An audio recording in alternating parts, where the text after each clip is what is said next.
Le Nouvel Esprit Public, Philippe Meyer, bonjour.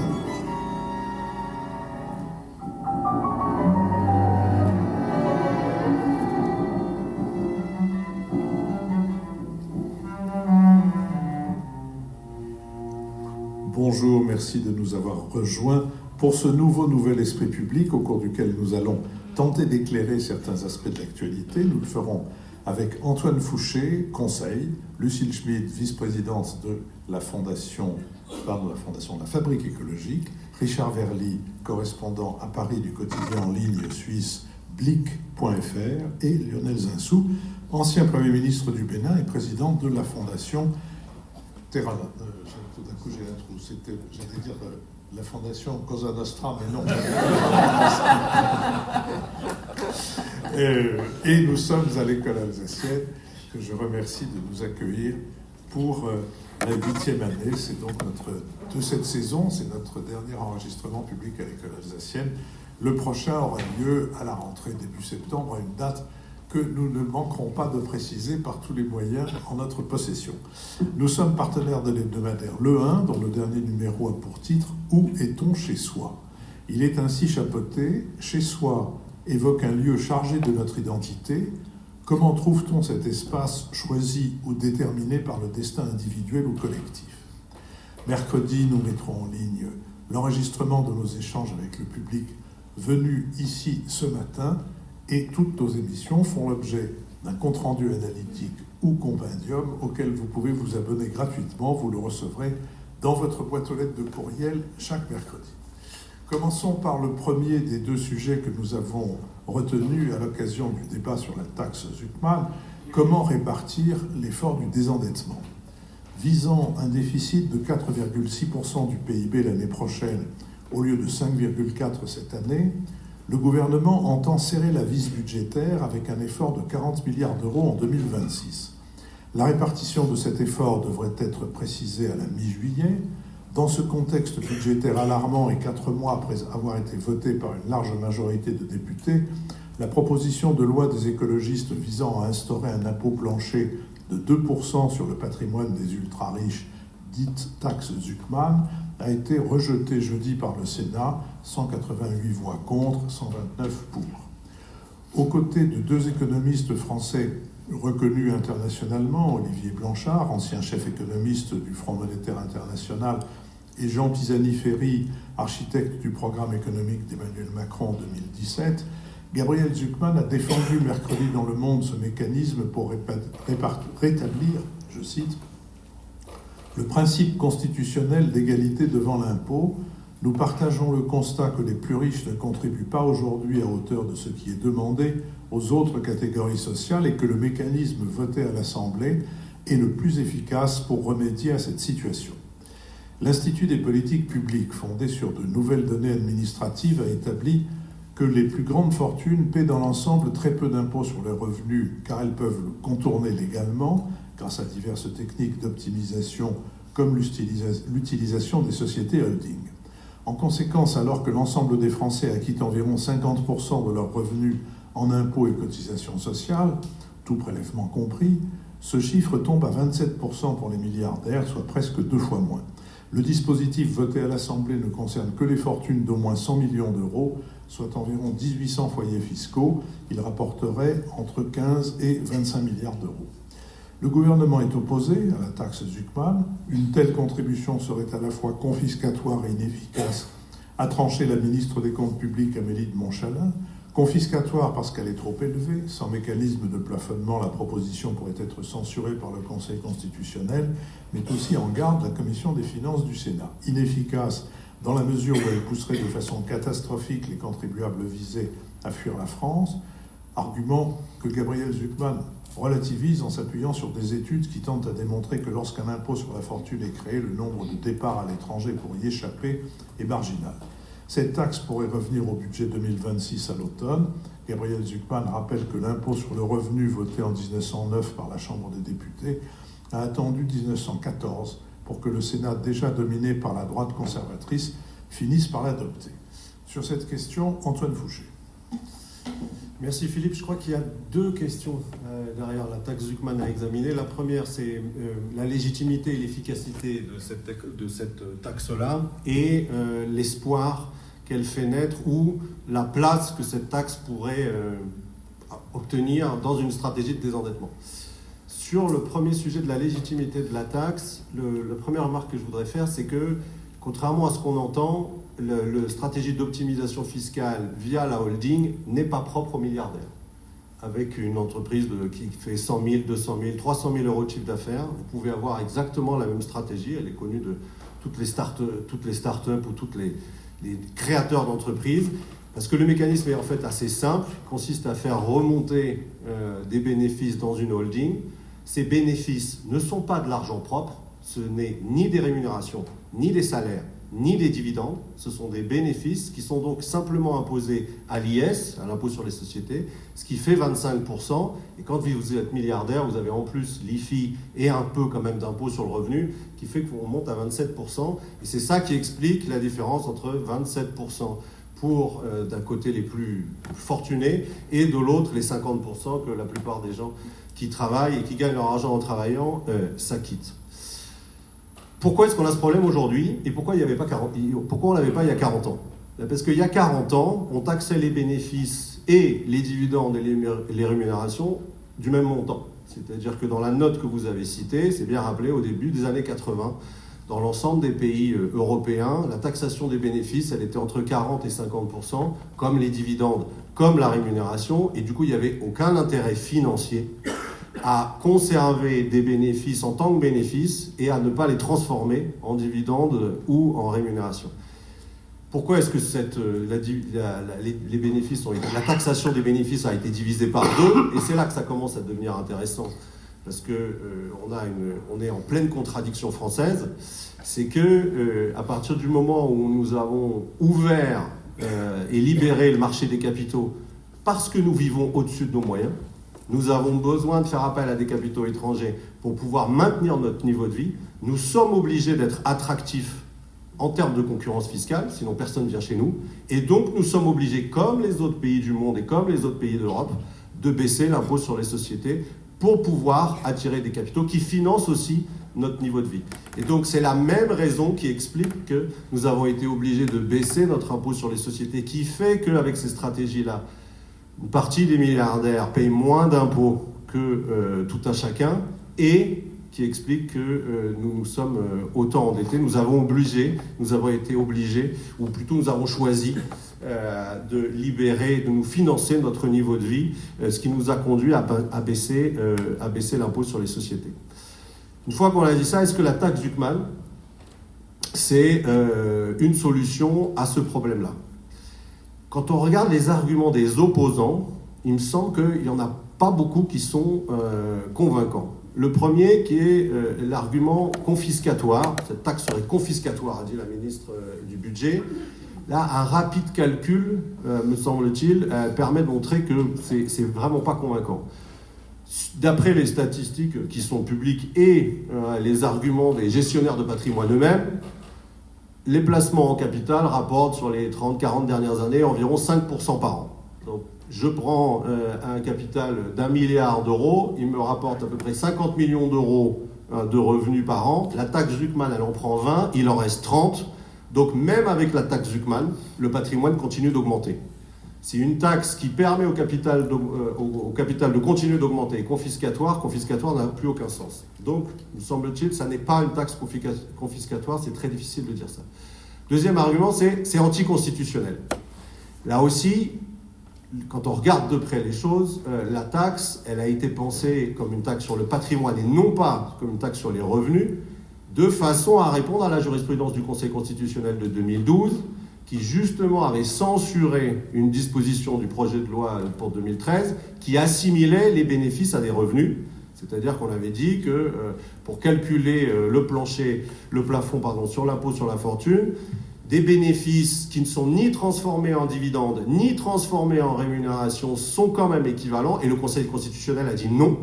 Quand vous êtes détenteur d'une holding qui fait des bénéfices, cet argent n'est pas à vous. Il n'est pas assimilable à de l'argent personnel et donc le législateur ne peut pas assimiler. Et donc, la taxe Zucman prend acte de cette jurisprudence-là et switch vers une taxation du patrimoine. Et donc, on ne voit pas en quoi, vraiment, si c'est ni confiscatoire ni anticonstitutionnel, la taxe Zucman ne pourrait pas poursuivre son chemin. Reste l'argument de l'exige fiscal. Et là, pour le coup, c'est vrai que les études que met en avant Gabriel Zucman lui-même ne sont pas convaincantes, pour une raison simple, c'est qu'elles portent sur des impôts qui existent déjà, et lui-même, et à juste titre, comme Blanchard, comme Pisani-Ferry, mettent en avant que ce type de dispositif n'a jamais été mis en place dans un pays occidental. Et donc on ne peut pas se prévaloir d'études qui portent sur des taxes précédentes pour justifier qu'il n'y a pas d'exil fiscal. Mais par rapport à cette question-là, je pense que la réponse peut être « prenons le risque ». Et puis, nous verrons bien s'il y a exil fiscal ou pas. Et 30 secondes sur le deuxième sujet, et même si on la mettait en place, quelle place aurait cette taxe Zucman dans la stratégie de désendettement du pays?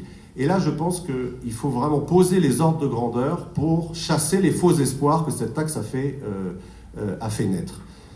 Si on veut désendetter le pays et dégager les capacités budgétaires nécessaires pour préparer son avenir, notre avenir, il faut à peu près 200 milliards d'euros. Trouver 200 milliards d'euros, c'est-à-dire Blanchard et Tirole disent c'est 120 milliards d'euros, non pas pour se désendetter, mais stabiliser la dette, 30 milliards d'euros pour préparer la transition énergétique, 30 milliards d'euros pour porter notre industrie de défense à 3% et parer au potentiel désengagement des États-Unis, et 30 milliards d'euros enfin pour rattraper notre retard en matière éducative. Ça fait un peu plus de 200 milliards d'euros. Même si l'estimation de Zucman de 20 milliards d'euros est juste, ça fait à peine 10% de l'effort. Et donc la petite musique qu'on peut avoir tendance à entendre de temps en temps en disant « il suffit de taxer les riches pour résoudre le problème budgétaire », dès qu'on regarde les ordres de grandeur de façon proche, montre que ce n'est pas du tout le cas. Si on veut arriver à ces 200 milliards d'euros, et j'arrête là, si on veut arriver à ces 200 milliards d'euros, il faut, mettons 20 milliards sur Zucman, travailler tous 3 ans de plus, c'est-à-dire passer les durées de cotisation de 43 à 46 ans, ça fait à peu près 120 milliards d'euros, et stabiliser les pensions de retraite, c'est-à-dire les geler pendant 5 ans. Là, vous avez vos 200 milliards d'euros. Et donc, il n'y aura de redressement et de capacité de préparation de l'avenir que si cet effort est absolument collectif et il n'épargne personne. Et c'est là où, c'est vrai, la taxe Zucman est quand même intéressante parce qu'elle rétablit une équité fiscale qui, me semble-t-il, est la condition pour solliciter un effort de tout un chacun, travailleurs, retraités, sans lequel on n'arrivera pas à redresser notre pays. Je vais peut-être profiter de l'occasion pour dire aux personnes qui se sentent menacées par la taxe Zucman qu'elles peuvent financer le nouvel esprit public. C'est défiscalisé à hauteur de 66%. Lucile Schmitt. Oui, merci Philippe. Je pense que, pour rebondir sur ce que vient de dire Antoine, je pense que la publication de cette tribune où Gabriel Zucman, Jean Pisani-Ferry et Olivier Blanchard ensemble prenaient position pour cette taxe, c'est un moment assez important. Pourquoi ? Parce que vous le savez, Olivier Blanchard et Jean Pisani-Ferry ont plutôt soutenu les initiatives d'Emmanuel Macron. Ça a été rappelé par Philippe. Jean Pisani-Ferry est un architecte en fait du projet d'Emmanuel Macron. Vous savez que le projet d'Emmanuel Macron, c'était d'abord le ruissellement, la politique de l'offre. Et là, on se retrouve dans une situation où, au fond, ce sujet, Antoine l'a appelé le sujet de l'équité fiscale, on peut dire tout simplement l'égalité devant l'impôt, qui est un principe constitutionnel. Il est posé par 2 économistes qui sont des économistes plutôt mainstream et un économiste plutôt hétérodoxe. Donc que 3 économistes se retrouvent ensemble pour plaider là-dessus, ça signifie bien qu'aujourd'hui, il y a différents problèmes. Le premier, c'est celui, ça a été rappelé par Antoine, que nos impôts ont en fait été conçus dans un monde qui n'existe plus. C'est-à-dire que l'impôt sur le revenu est un impôt qui repose sur l'idée que, au fond, les revenus, on les acquiert d'abord par le travail. Et comme là, ça a été rappelé par Antoine, aujourd'hui, la question de la financiarisation de l'économie, la question du capital est devenue plus fondamentale. Ça fait longtemps que Thomas Piketty le dit, mais pour autant, il n'en avait pas tiré de conséquences ultra concrètes. Et Gabriel Zucman a l'intérêt d'avoir fait une proposition qui certes n'est pas complètement opérationnel, mais d'être sorti de son rôle stricto sensu universitaire, de professeur à l'école d'économie de Paris, pour faire une proposition qui peut être mise sur la table et qui a pu donner lieu à une proposition de loi qui a été portée notamment par des députés comme Eva Sass, qui avait aussi, donc écologiste, qui avait aussi en son temps porté des propositions concernant d'autres indicateurs que le PIB. Donc on est dans une situation où on se dit, mais est-ce que nos indicateurs et nos manières de faire en matière économique, en matière d'impôts, sont adaptés au monde tel qu'il est ?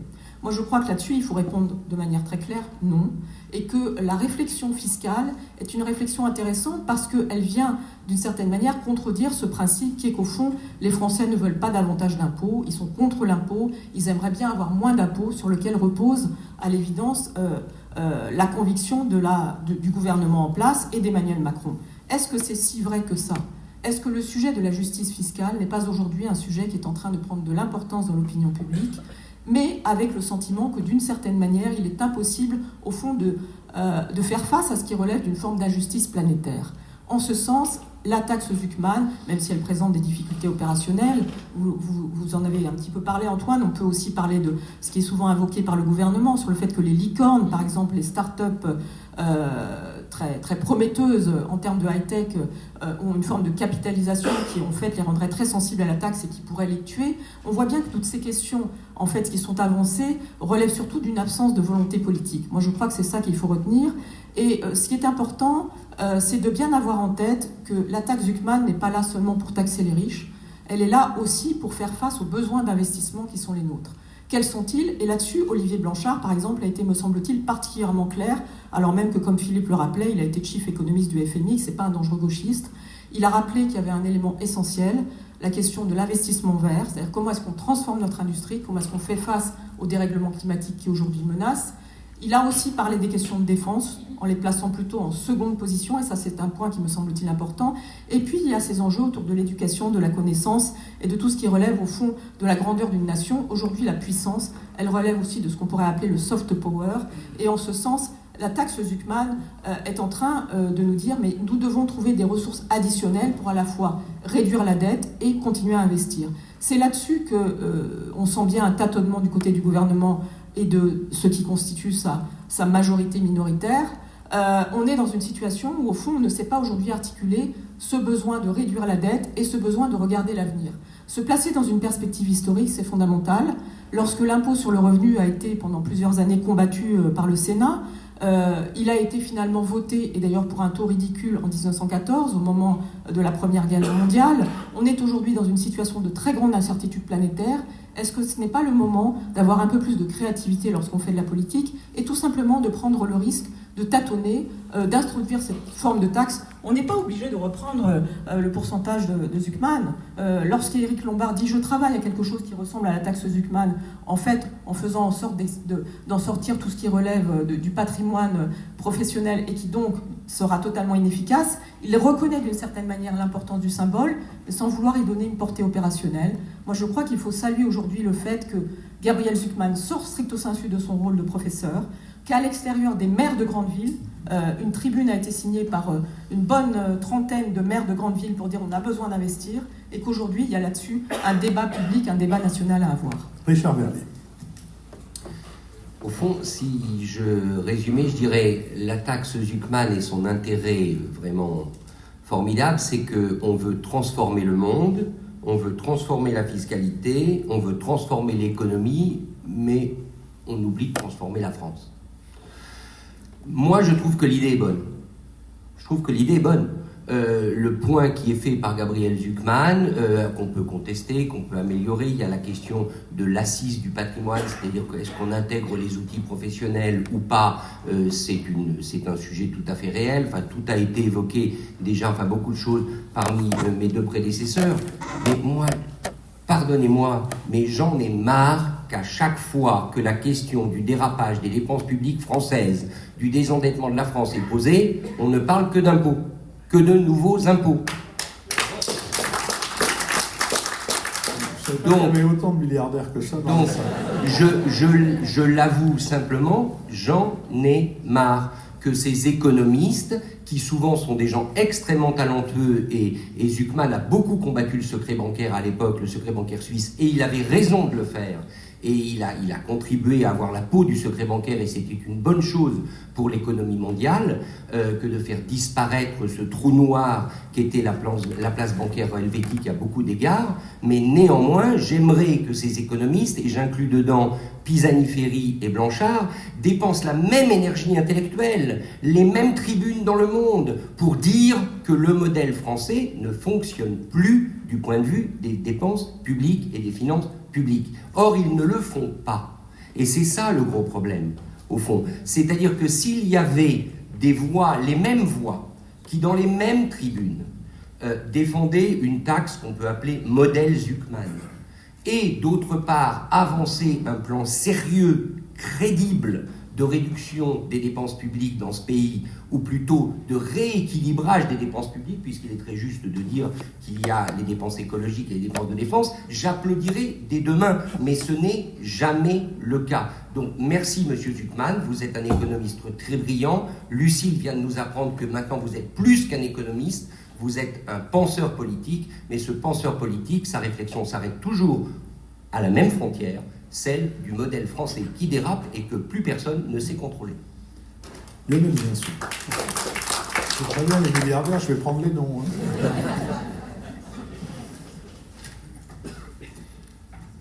Alors, moi je trouve que c'est une très mauvaise idée. À la fois pour votre distraction, parce que c'est important quand même qu'il y ait un débat. J'adore l'argument de Lucille. Il y a 3 économistes d'accord. Ça me rappelle le fait que... C'est rare. Ah oui, c'est rare. Quand on faisait du latin, on doit toujours en faire à l'école des assiettes. Beaucoup... un aruspice ne peut pas regarder un autre aruspice sans rire. Et si vous voulez... donc les aruspices, c'est les gens qui lisaient dans les entrailles des animaux sacrifiés dans les rites romains. Et donc 3 aruspices, d'accord, c'était dur. On a 3 économistes, c'est formidable. Les économistes qui lisent dans les entrailles des milliardaires. Lucille est quand même très confiante sur la corporation qui va un tout petit peu au-delà de 3, mais enfin, des économies.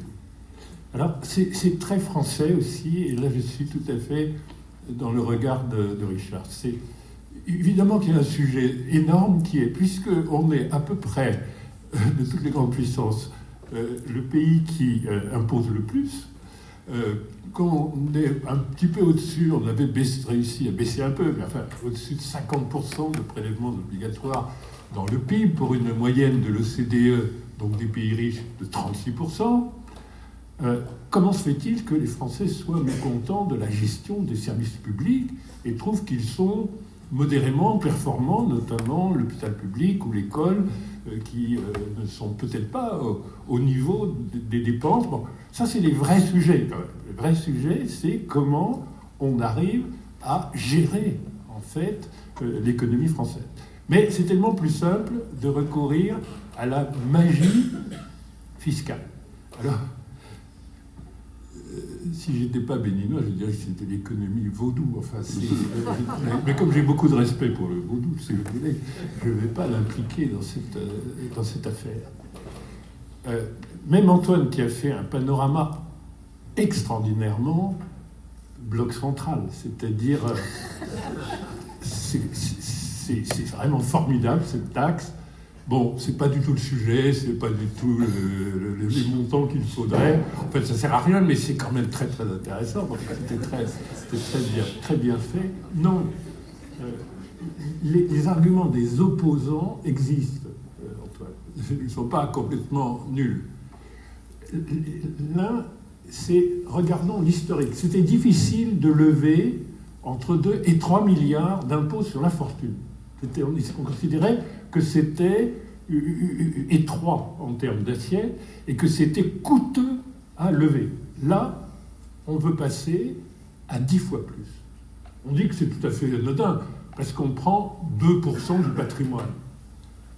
On veut passer de ce qui était l'impôt sur la fortune, péniblement 3 milliards, sachant qu'il en reste une partie, parce qu'il y a quand même les impôts sur la fortune immobilière, mais on veut passer à 20 milliards. Et on pense que c'est anodin, à cause des 2%. Bon, C'est magique, ça. Le revenu global, l'impôt sur le revenu des personnes physiques en France, c'est de l'ordre de 83 milliards d'euros. On va y ajouter cette taxe, non pas sur le revenu, mais sur le patrimoine, de 20 milliards. C'est marginal. C'est pas du tout marginal. C'est revenir avec 10 fois ou 8 fois l'impôt sur la fortune. Ça va quand même, politiquement, aller au-delà du courroux des milliardaires. D'ailleurs, quand dans cet amphithéâtre, on applaudit sur le thème « Calmons-nous sur les impôts » parce qu'on est déjà le pays le plus imposé de toutes les grandes puissances, ça va évidemment dépasser de beaucoup la communauté des 1800 foyers à qui on va demander 20 milliards, probablement récurrents, donc 20 milliards par an. Bon, ça c'est quand même très important. Rappelez-vous l'idée géniale encore des 75% de tranches marginales inventées en 2013 pour le budget 2013, qui était dans le programme un peu improvisé de François Hollande, si vous vous rappelez. 75% de tranches marginales au lieu de 45% pour l'impôt sur le revenu des personnes physiques. Ça touchait très très peu de gens, ça a fait peur à 100 fois plus de gens, et évidemment ce qui est grave, c'est que quiconque qui pense faire une création en matière d'entreprise, ça va poser des problèmes effectivement d'évaluation des start-up qui ne font pas de bénéfices, qui ne distribuent pas de dividendes, mais qui valent déjà 1 milliard parce qu'elles sont délicates, ça va poser des problèmes incroyables d'évaluation, comment on définit ce patrimoine. Mais surtout, ça va faire partir tous les gens qui ont l'intention et les moyens de créer quelque chose qui pourrait un jour les rendre milliardaires. Et c'est cette fuite-là. Et personne n'était imposé à 75%. Il se trouve qu'énormément de gens ont quitté la France. Pas les réfugiés fiscaux en Belgique, les gens qui quittent les labos de recherche des universités françaises pour aller ailleurs dans le monde et qui vont effectivement créer énormément de richesses, seulement ils auront une phobie de les créer en France. Il faut se rappeler juste ce précédent des 75%.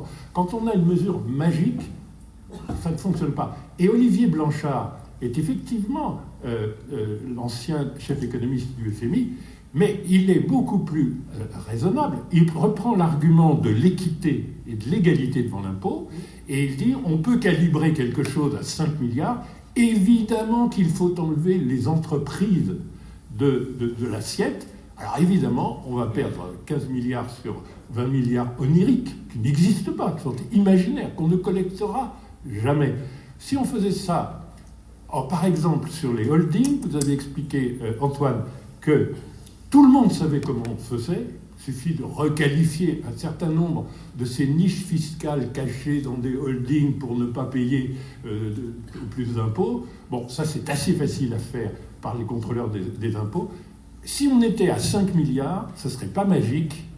Et je vous rappelle juste que l'idée n'est pas de désendetter. L'idée, c'est de trouver des recettes budgétaires pour ne pas augmenter la dette. On ne va pas faire baisser la dette française. Vous savez ce qui fait baisser la dette, c'est... Lionel a décidé non seulement d'occuper la chaise de Jean-Louis, mais en plus de tenir lieu de... Donc je n'ai fait de la brièveté. Je ne termine qu'une seule phrase. Oui.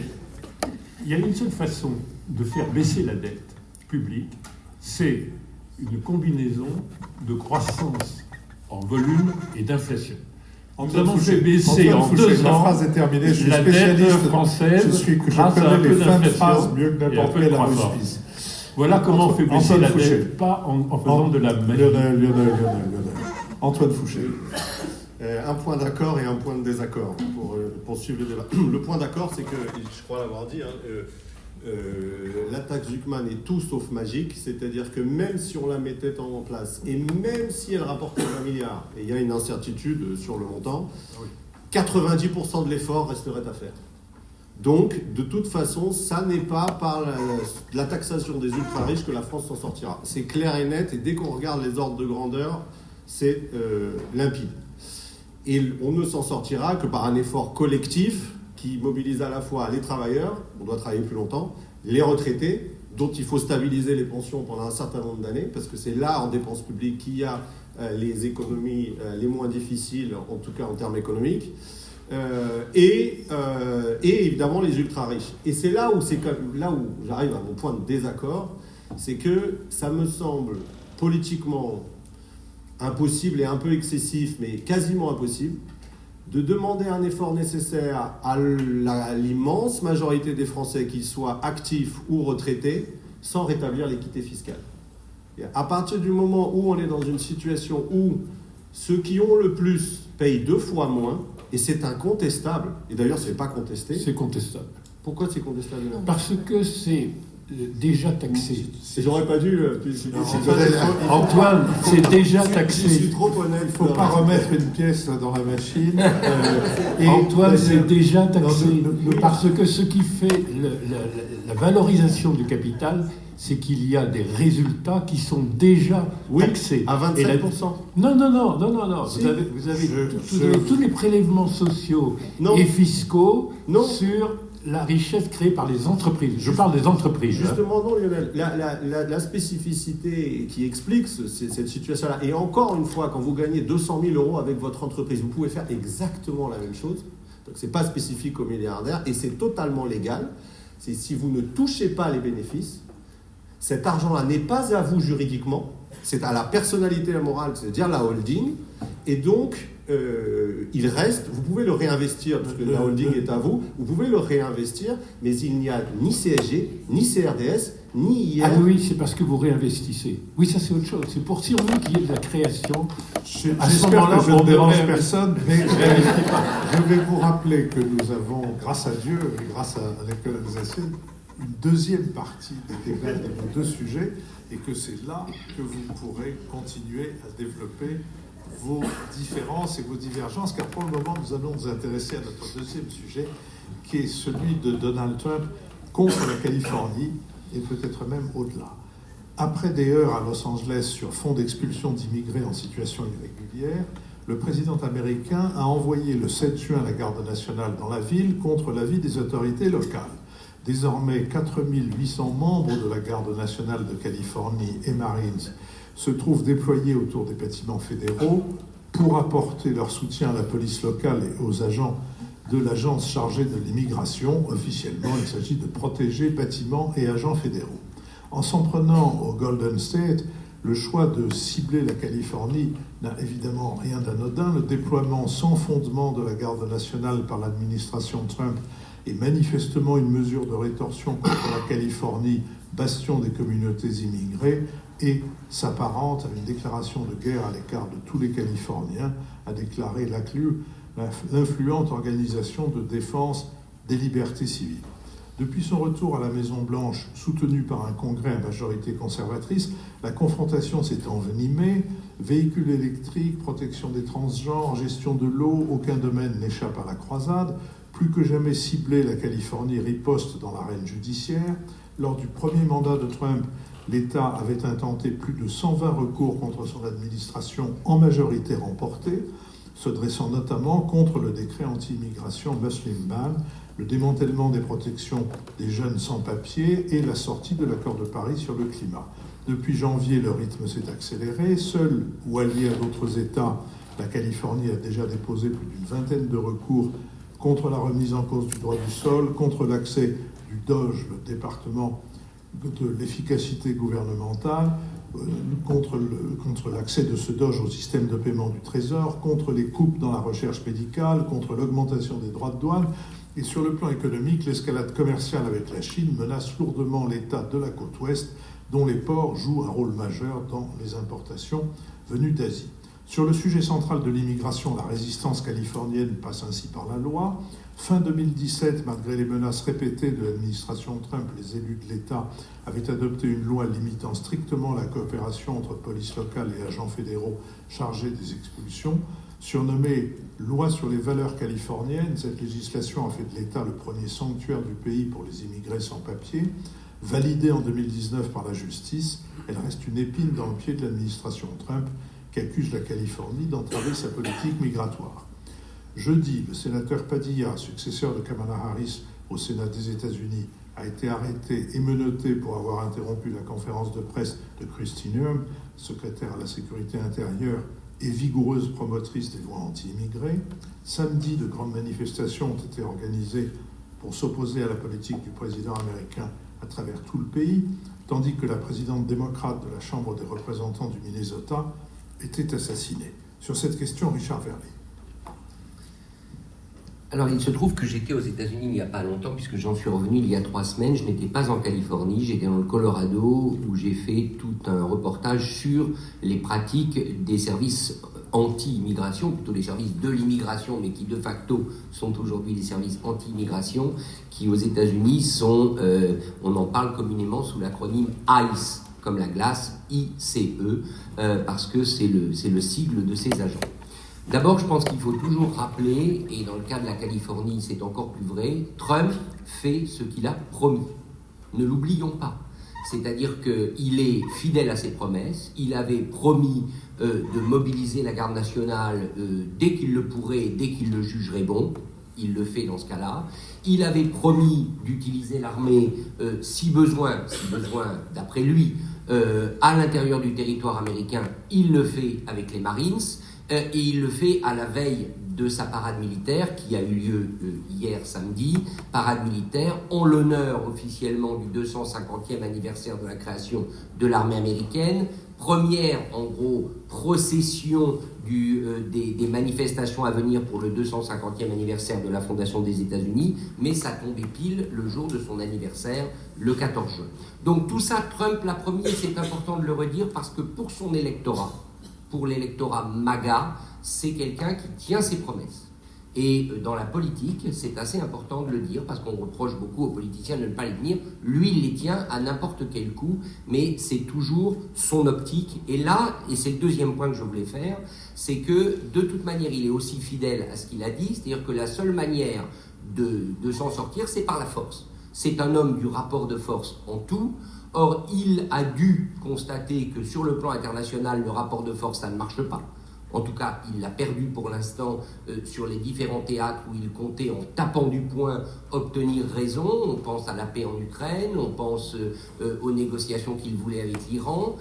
Ça ne marche pas, donc il se rabat sur la scène américaine. Peut-être que demain, le Groenland et le Canada, rappelons-le quand même, restent dans son collimateur, mais c'est l'utilisation de la force toujours. Et la question que je me pose derrière ça, c'est jusqu'à quel point le commandement de l'armée américaine va rester silencieux et va accepter cela, sachant que Trump a limogé un certain nombre de généraux, à commencer par le général en chef, le commandant interarmes, qui est son principal conseiller militaire, qui était un général d'aviation afro-américain, qu'il a limogé d'emblée pour le remplacer par un général beaucoup moins gradé.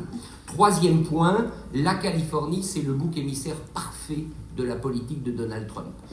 Pourquoi ? Parce que d'abord, c'est un État puissant, donc son intérêt objectif, c'est de le casser, parce que là, il sait qu'il a un ennemi politique potentiel. Deuxièmement, Gavin Newsom, qui semble plutôt bien se sortir de cette séquence, était très affaibli au début de la séquence, le gouverneur démocrate, parce qu'il y avait eu les incendies, qu'il avait été très critiqué de la même manière pour la maire de Los Angeles. Donc ça, Trump, quand il a pris cette décision, il pensait sans doute que Gavin Newsom s'en tirerait mal de cette séquence. Là, il s'est trompé. Et puis, troisième chose, c'est le message envoyé à la Silicon Valley.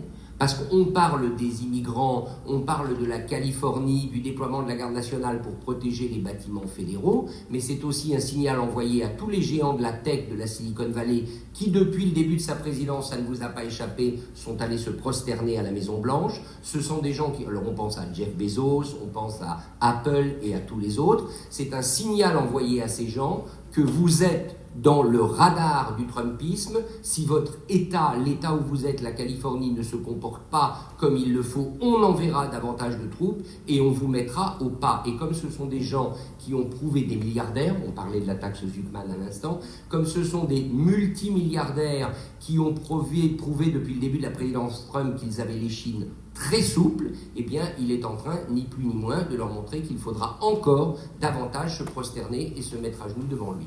Lucie Schmitt. Oui, merci Philippe.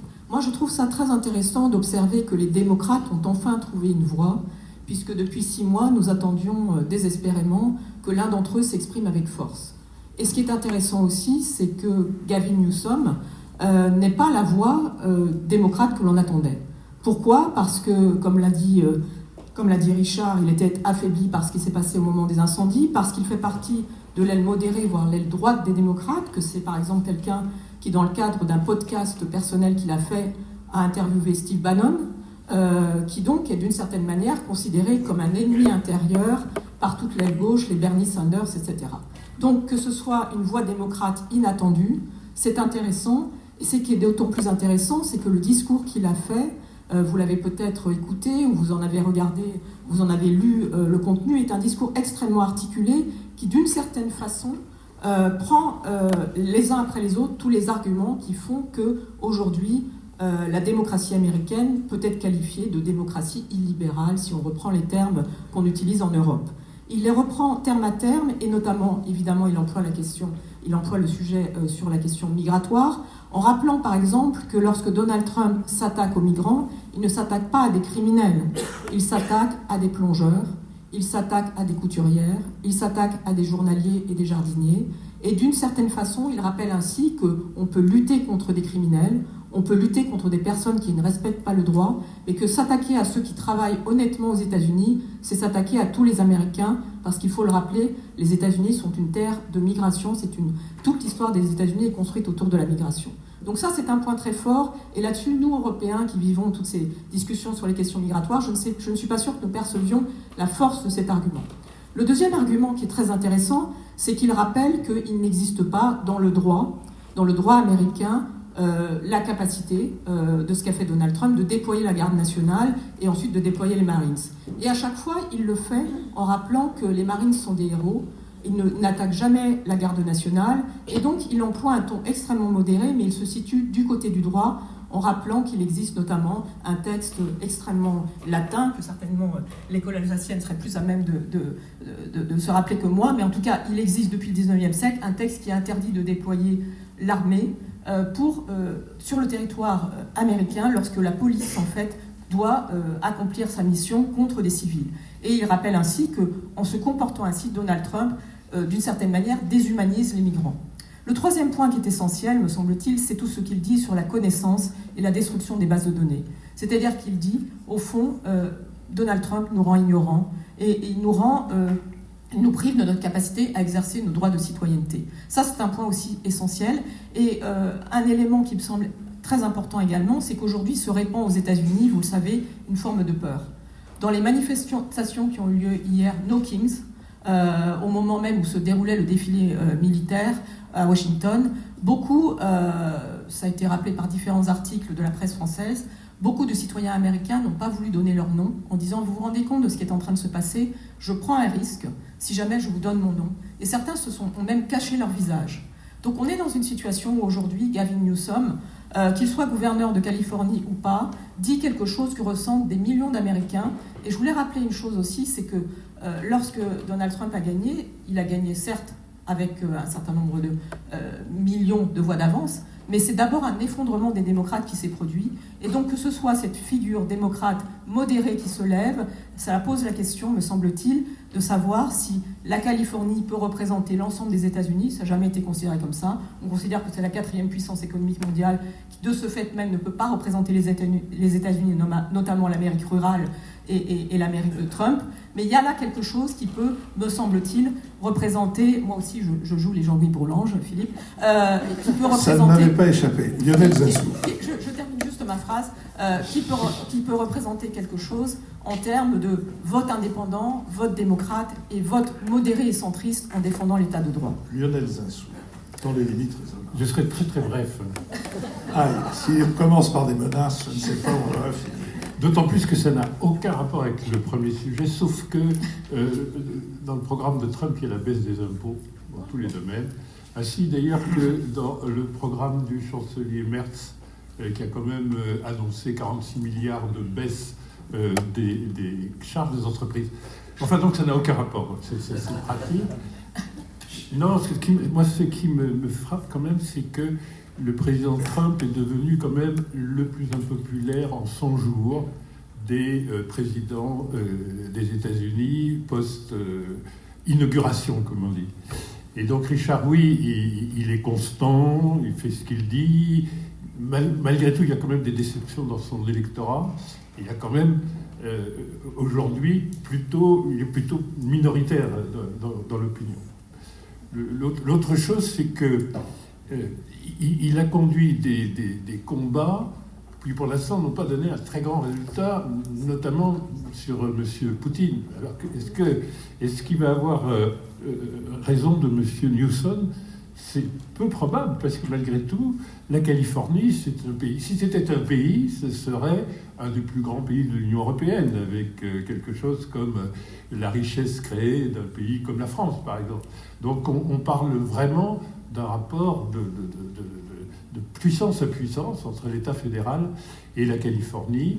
On ne peut pas tenir la garde nationale pendant des mois et la faire aller vers d'autres États, puisqu'il y a plusieurs autres États menacés à cause des émeutes qu'on cherche à empêcher grâce à la garde nationale, mais on ne peut pas les tenir en situation de guerre. Moi, ce qui m'a frappé dans les derniers séjours aux États-Unis, c'est combien ce pays est polarisé, parce qu'il est devenu minoritaire en termes de popularité, à une vitesse extraordinaire, mais il a toujours 90% de fidélité des républicains. Bon, c'est toutes les forces combinées autour qui se sont déjà désolidarisées. Donc on est devant un pays divisé. Rappelez-vous, on commençait à se demander s'il n'y aurait pas, au cas où il aurait perdu les élections chez Trump, des prodromes de guerre civile. Et là, on a cette impression de militarisation. C'est plus que de la division, c'est une très forte polarisation, avec des contrastes incroyables.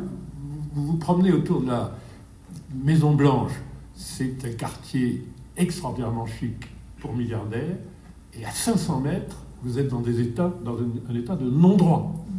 Et vous avez extraordinairement peur. Et on cite encore le fait que le président Obama est un jour allé à 500 mètres de la Maison-Blanche pour prendre un burger, ce qui était d'un courage extraordinaire. Vous voyez le président Macron allant du Faubourg Saint-Honoré à la rue Royale, se disant j'ai quand même pris des risques. Ben, c'est un peu ça la situation. Antoine Fouché.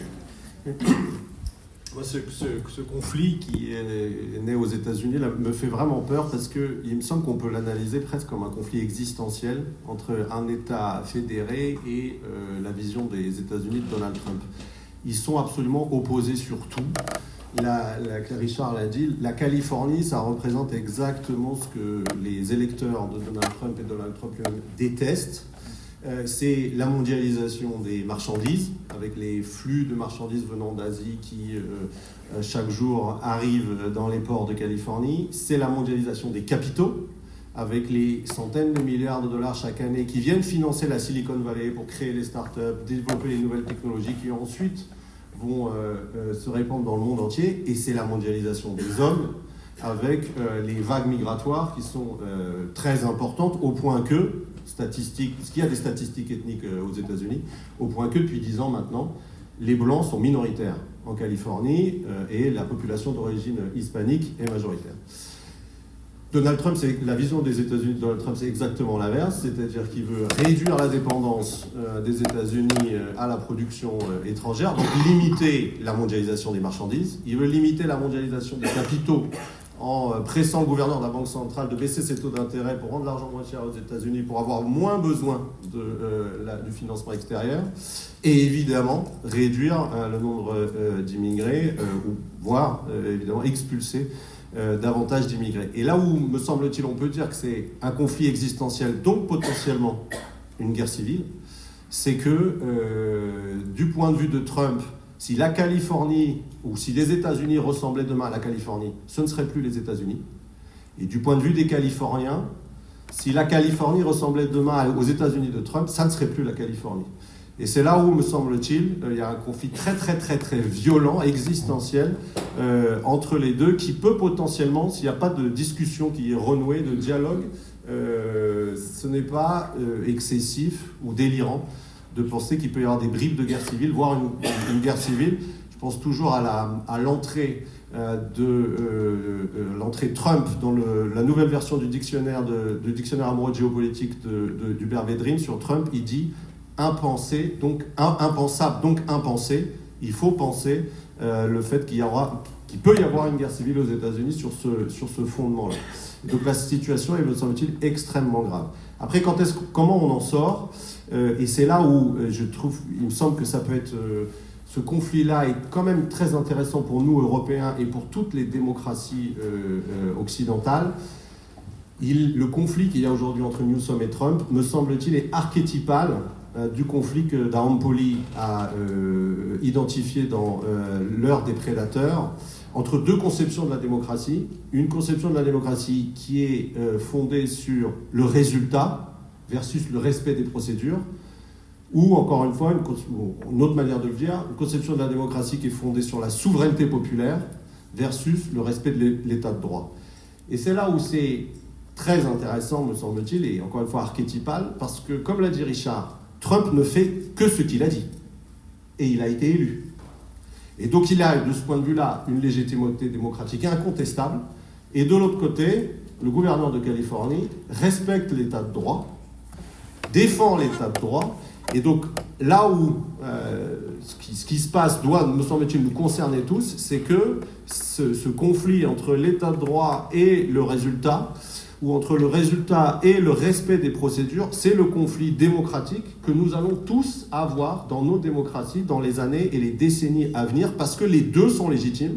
La volonté populaire qui privilégie les résultats sur le respect des procédures et l'état de droit qui fait obstacle à la volonté majoritaire au nom de la défense des minorités. Richard Vernet, pardon. Alors, tout à l'heure, Lionel évoquait la base trumpiste qui reste fidèle au président. Je ne peux que vous suggérer la lecture de Blick parce que je publie en ce moment une série de reportages que j'ai ramenés, non pas de Californie, mais de Virginie occidentale, cet État très rural, minier, très blanc, qui est vraiment, qu'on qualifie maintenant aux États-Unis de rouge rubis, on pourrait dire rouge écarlate, à savoir complètement acquis à la cause trumpiste, et qui donne une idée de ce qu'est cet électorat MAGA qui continue de croire dans un président qui lui a redonné une forme de fierté et de sentiment d'être écouté. C'est toute la thèse de J.D. Vance, le vice-président, dans son livre Hillbilly Elegy, c'est-à-dire que la force de la droite américaine, c'est qu'elle a redonné à cette population-là le sentiment qu'elle était écoutée et qu'elle avait part aux affaires. Une fois que j'ai fermé cette parenthèse, moi je crois qu'il y a deux variables qui vont être absolument déterminante dans la suite de l'affaire en Californie. D'abord, c'est la réaction dans les autres États. Je ne parle pas de la réaction des manifestations, de la base, la réaction des autres gouverneurs. Pour l'instant, je les trouve extrêmement silencieux. Est-ce qu'on va vers une fronde collective de gouverneurs, idéalement qui ne soient pas seulement démocrates, mais qui posent la question des droits des États fédérés face à un nouvel État central américain qui cherche à s'imposer par la force, même lorsque celle-ci n'est pas requise. Attention, c'est ça le point déterminant. Même lorsque celle-ci n'est pas requise par la situation. Si ce silence des gouverneurs prévaut, ce sera quand même inquiétant parce que ça voudrait dire que la peur dont on parlait à l'instant se dissémine à tous les niveaux de l'infrastructure politique américaine et par conséquent, Gavin Newsom se retrouvera isolé. Or, il est dans une position aujourd'hui, il a besoin d'une coalition autour de lui s'il veut incarner une alternative, une alternance à Donald Trump. Le deuxième élément, c'est que moi je repose la question du commandement militaire. C'est-à-dire, je suis très frappé par le silence des généraux d'active, je ne parle pas des généraux retraités qui évidemment ont leur liberté de parole, généraux d'active américains à qui on commence à faire des choses. Ça va de la parade à 45 millions de dollars totalement inhabituelle aux États-Unis au déploiement de la garde nationale et des Marines à Los Angeles. On commence à ces généraux leur faire des choses qui sont tout à fait hors du script qui est le leur. À quel moment vont-ils prendre la parole ou vont-ils se soumettre? Je rappelle que Donald Trump, lui, il a exprimé publiquement sa position. Il a dit qu'il admirait les généraux, enfin, d'après un de ses anciens conseillers, le général Mattis, il a dit un jour qu'il admirait les généraux d'Hitler pour leur loyauté envers le Führer. Tout est dit. Tout est dit, nous sommes arrivés à notre dernière séquence, la séquence des brèves que je vais ouvrir en recommandant le chagrin et la pitié, le documentaire de Marcel Ophuls, Alain Sédoui et André Harris, que j'ai revu 45 ans, je ne sais plus combien de temps après, qui est facilement accessible sur une plateforme du service public, je crois que c'est celui de France 5 ou de France 3 en tout cas. Premièrement parce que c'est un chef-d'œuvre de documentaire, de construction de documentaire, de probité dans les interrogations, de précision dans l'ensemble de la conduite de ces 4 heures, et aussi parce que je n'avais déjà pas compris au moment de la première diffusion, enfin la première diffusion ça n'a été qu'en salle, puisque la télévision française n'avait pas voulu, contrairement à la télévision allemande, diffuser ce film, et il a fallu attendre 25 ans pour qu'il soit diffusé. Je n'avais déjà pas compris à cette époque pourquoi on disait que c'était un film qui montrait, et c'était un des arguments de Simone Veil qui avait voté contre la diffusion par la télévision française, qui montrait l'effondrement, l'avilissement, la lâcheté des Français en général. Il y a évidemment dans ce film des gens dont le courage n'est pas là, ou l'honnêteté ne sont pas les premières vertus, mais il me semble qu'on en ressort, à moins d'avoir un goût particulier pour des choses misérables, mais il me semble qu'on en ressort au contraire avec une formidable admiration pour des gens comme ces 2 paysans, les frères Graves, qui ont été 2 résistants admirables, et y compris jusqu'à après la déportation, où l'un des 2 est allé à Buchenwald, et quand il découvre qui est la personne de son village qui l'a dénoncé, il ne veut absolument rien faire, il ne cherche ni à se venger, ni à quoi que ce soit, et il dit « je ne vais pas me mettre à son niveau ». Je pense aussi à un autre niveau, au témoignage de Pierre Mendès France, qui est d'une qualité absolument remarquable. Bref, je trouve, contrairement à ce qu'on a dit à l'époque, qu'on sort de ces 4 heures de documentaire avec une idée de l'humanité qui vous élève plutôt qui vous écrase. Lionel Zinsou. Oui, je recommanderais un livre pour les gens qui s'intéressent à l'Afrique, 54 nuances d'Afrique, par Étienne Giros. Étienne Giros est un bon connaisseur de l'économie africaine. Il préside un club des entreprises qui investissent en Afrique. Et il y a 54 pays, ou 55 si on est algérien, parce qu'à ce moment-là, il y a en plus le Sahara occidental.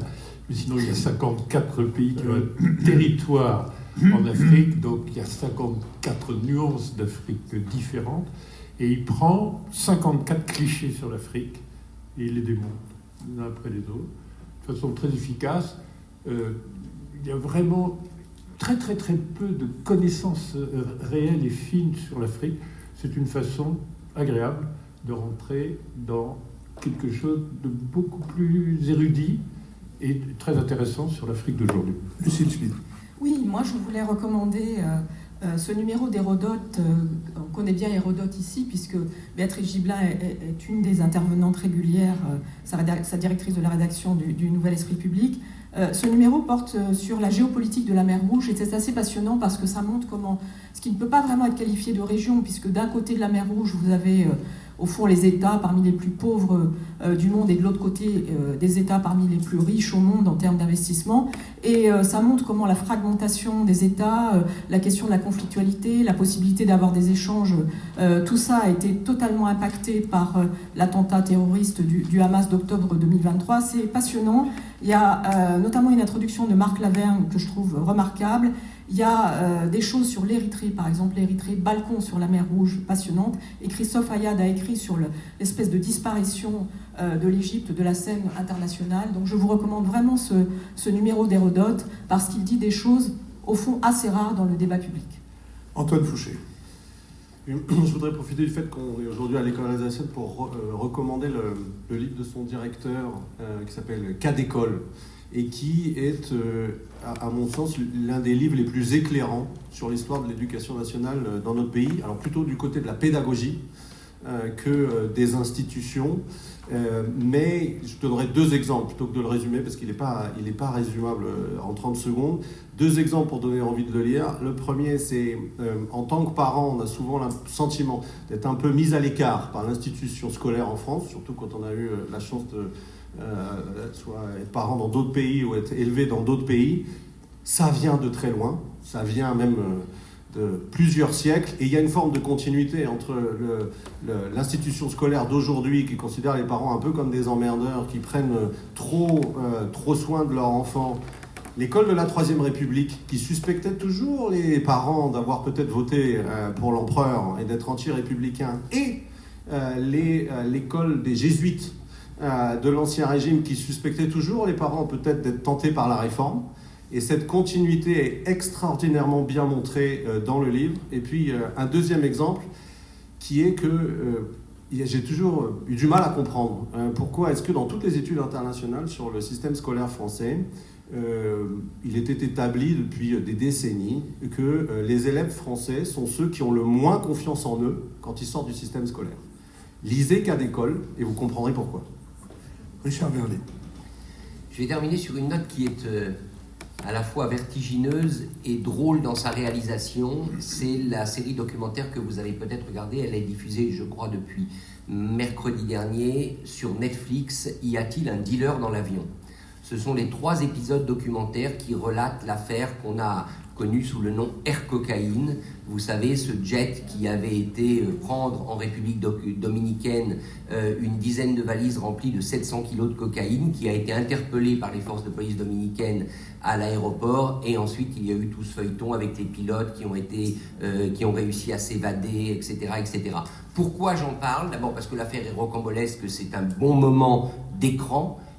C'est assez bien tourné, avec une manière de raconter les choses assez bien troussée, mais surtout parce qu'il y a un bon choix, c'est celui d'avoir raconté cette histoire dans les yeux et avec pour fil rouge la juge d'instruction, Christine Saunier-Ruelland, que je ne connais pas, qui est toujours en fonction, et à qui je trouve ce documentaire rend un hommage, parce qu'on voit une galaxie de pieds nickelés, certains pas toujours avec des mines, je dirais, agréables, il y a des pieds nickelés très patibulaires, et elle qui, en tant que juge d'instruction, chemine avec 2 seules questions.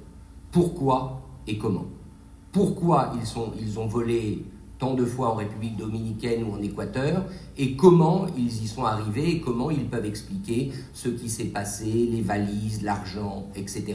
Et je trouve que c'est très intéressant parce que ça montre le vertige d'une juge dans une juridiction à Marseille qui, a priori, a des moyens pour lutter contre la grande criminalité, mais pas tant que ça, et qui se trouve face à des événements qui dépasseraient tout le monde et qui tentent de reconstituer. D'ailleurs, je pense que les réalisateurs lui ont fait faire ce document. Elle déploie en permanence devant elle une sorte de grand papier, de grand rouleau de papier sur lequel elle passe au stabilo les différents noms des protagonistes.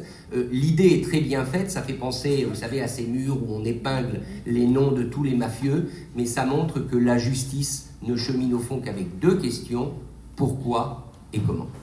Je remercie Sophie Jacquin, avec qui cette émission a été préparée, Benoît Carré, qui va en assurer le compendium. Je remercie Nicolas Tourneau, qui veille au site, tandis qu'Olivier Magloire veille à toutes les questions qui tournent autour de plateformes de financement. Christian Sory et Jules Martins, qui ont enregistré cette conversation pour nous. Et je vous remercie évidemment l'école alsacienne qui nous accueille. Et je vous donne rendez-vous dans 5 minutes pour les échanges avec le public. Et puis mercredi pour notre BADA. Et la semaine prochaine pour un nouvel esprit public. Merci.